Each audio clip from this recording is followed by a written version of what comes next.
The top 5 skills you need to have in order to be the next millionaire recruiter. Check out this video right now and find out what they are.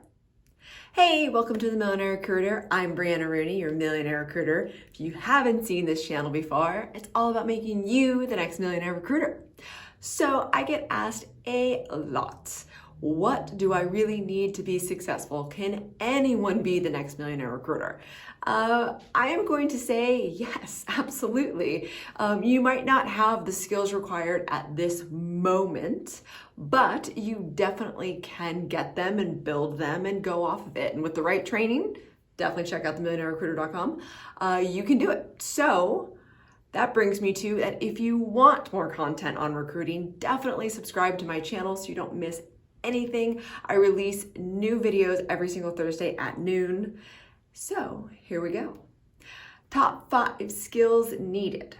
Number 1 is not patience. I have seen that a lot, that recruiters need to be patient. I do not agree. I think you need to be understanding. I am definitely not patient at all, and I have to say that I did a full video on it because my mom always said patience is a virtue, and I found a career that I don't have to be patient. It's not good to be patient as a recruiter because if you are patient, things are just gonna go by you. But you have to be understanding. And the reason I say that is because you're still dealing with people's lives.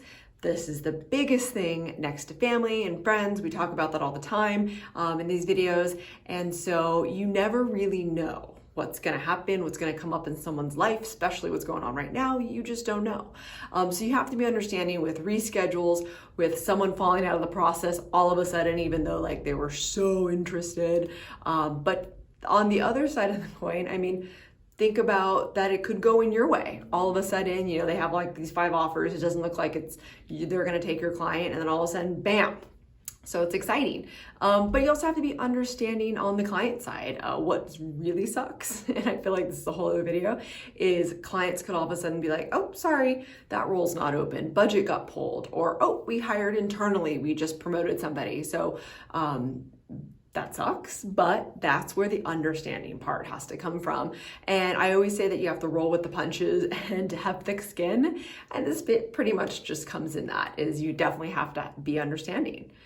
So number 2 is you have to be organized. Your organizational skills have to be on point. I talk about how everyone has different ways of doing it. I'm just gonna say there is no right way. The right way is what's best for you to not miss a thing. Naturally, digital is probably the right way, but like I said, if you're still rocking the paper like I have done for many, many, many, many years, although I am changing, then that's the best for you. But you have to be organized whichever way you do it. Things like, let's just say you're talking to this amazing candidate 6 months ago, it wasn't the right time, you didn't have the right client, who knows why it didn't work out, but keeping organized in a way to make sure that you always have tabs on this person and you always keep in touch is extremely important. And that's what's going to set you aside from just an okay recruiter to the millionaire recruiter. That's really what you're going for. And again, it's really awesome to be super great at your job. Feels good. So number 3 is you have to be really good at building relationships.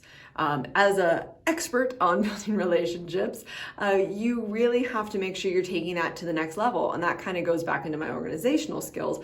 But the reason why I believe that I am so successful in what I do is because I keep in touch. And keeping in touch doesn't have to take a ton of time, but you definitely do have to be thoughtful and you have to remember. So if you're remembering things, either you just have it up there or you're taking notes. And again, that goes back to being organized. So you have to keep in touch. If someone is looking for a job, they have to be like, oh, I'm going to Brianna. Oh, I'm going to Techies, like whatever it is, right? You have to be on top of mind of people. And that comes a few different ways, but that comes from doing a great job. And that comes from keeping in touch and being genuine. So building those relationships, referrals, I would say is about like 85% of my business at this point. So it's very important to be the good recruiter, always paying it forward, therefore comes back. I very much believe in karma, and that comes into building relationships, absolutely. The fourth top skill in order to be the best recruiter, the next millionaire recruiter, is listening. Now, there's a difference between hearing someone and listening to someone. And I'm sure this comes up in your relationship. You have to truly be in the moment and listen to what someone is saying, not what you want to hear. I'm going to say that one more time because you're not listening. You have to listen to someone on what they are saying and what they mean, not what you want to hear or not what you interpret. So miscommunication happens all the time. And also, again, it happens because you want to hear what you want to hear.